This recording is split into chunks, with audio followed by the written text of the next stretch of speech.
Hello guys, आज अपन पढ़ने वाले ट्रांसपोर्टेशन इन प्लांट्स के बारे में। ठीक है, पिछली बार अपने पढ़ा था ट्रांसपोर्टेशन इन एनिमल्स, अब पढ़ेंगे अपन ट्रांसपोर्टेशन इन प्लांट्स। अब भाई ट्रांसपोर्टेशन तो प्लांट्स में भी तो होता है कि प्लांट्स भी तो जिंदा है, लाइव है ना। तो there are two main conducting pathways in a plant, xylem और फ्लोएम। ठीक है, दो रूप में, इनको ज़्यादा कुछ नहीं करना है। जाइलम और फ्लोएम ये भी दो तरीके की, वो जिस तरीके से उसमें ब्लड वेसल्स होते थे, इसमें भी जाइलम और फ्लोएम है। जाइलम क्या करती है? Carries water and minerals from the roots to the parts of the plant. ये जो है जाइलम क्या काम करती है? वाटर और मिनरल्स को रूट से उठाकर प्लांट्स के पार्ट्स तक पहुंचाती है। ठीक है, यानी वाटर और मिनरल्स को कौन पहुंचाती है? रूट से उठाकर जाइलम। फ्लोएम क्या करती है? Carries product of photosynthesis from leaves to the other parts of the plant. और जब फोटोसिंथेसिस हो जाती है लीफ के अंदर, तो लीफ के अंदर जो खाना बन चुका है ना, जो अपना जो खाना होता है प्लांट्स के अंदर, वो स्टार्च के रूप में रहता है। तो जो स्टार्च बन चुका है, वो जो फूड बन चुका है, उस फूड को प्लांट के अदर पार्ट्स तक पहुंचाने का काम कौन करता है? फ्लोएम करता है। ठीक है, no energy is used. Xylem में कोई एनर्जी यूज नहीं होती, और इसमें energy is used for from ATP, और इसमें एनर्जी यूज होती है। ठीक है, एटीपी। एटीपी क्या है? Adenine triphosphate. ठीक है, transpiration is the process of loss of water as vapour from aerial parts of the plants. ठीक है, क्या है ट्रांसपीरेशन? ट्रांसपीरेशन क्या है?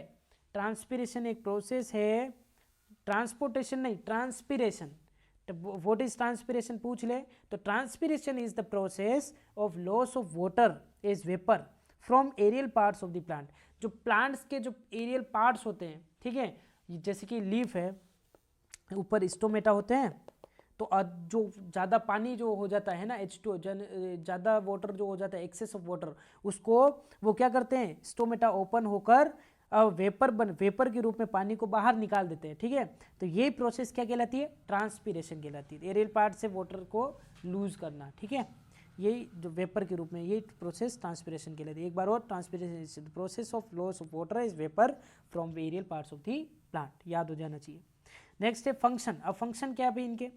Absorption and upward movement of water and minerals by creating pull. ठीक है, तो एब्जॉर्प्शन और अपवर्ड मूवमेंट होती है वाटर और मिनरल्स की। ठीक है, किसके द्वारा? हायर क्लासेस में पढ़ोगे जाइलम को। जाइलम में क्या होती है? पुल। पुल का मतलब खींचना है ना। वाटर को क्या करती है?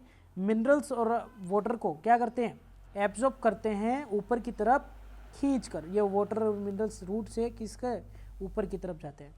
Helps in temperature regulation in plant. और प्लांट के अंदर टेम्परेचर रेगुलेशन, अब भाई ज़्यादा पानी हो जाएगा, ज़्यादा कूलनेस हो जाएगी, है ना। ज़्यादा कूलिंग भी जरूरी नहीं, ज़्यादा हॉटनेस भी जरूरी नहीं है। तो दोनों को मेंटेन करने के लिए कि एक प्रोसेस निभाते हैं कौन? टेम्परेचर रेगुलेशन इन प्लांट्स के अंदर, ये इसका फंक्शन है। किसका फंक्शन है?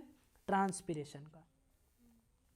Transport of food from leaves food factory to different part of the plant is called translocation. Transpiration तो क्या है? एक्सेस ऑफ वाटर को बाहर निकालने की प्रोसेस, और ट्रांसलोकेशन का मतलब है ट्रांसपोर्ट ऑफ फूड फ्रॉम कहाँ से? लीव से अदर पार्ट्स तक। ठीक है, अदर पार्ट्स तक खाने को पहुंचाने की प्रोसेस ही क्या कहलाती है? ट्रांसलोकेशन। क्या कहलाती है? Translocation. Transport of food from leaves to different part of the body. और फूड फैक्ट्री भी कहते हैं। ठीक है, लीव्स को। तो लीव्स से फूड को अदर पार्ट्स तक पहुंचाना, ट्रांसलोकेशन। और एक्सेस ऑफ वाटर को बाहर निकालना, ट्रांसपीरेशन। मिनरल वाटर मिनरल्स और इसको फोटोसिंथेसिस लीव्स के द्वारा जो खाना बन चुका होता है, इसको पार्ट्स ऑफ, है ना, ये फ्लोएम का जो जाइलम का, ये ट्रांसपोर्टेशन के अंदर आती है। ये दोनों चीज़ें, ट्रांसपीरेशन, ट्रांसलोकेशन। ठीक, तो ये अपना कंप्लीट हुआ वीडियो। ठीक है, तो आज ये अपन ने पढ़ा।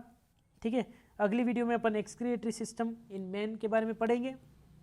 तो अगली वीडियो तक keep sharing, like video and subscribe. बोले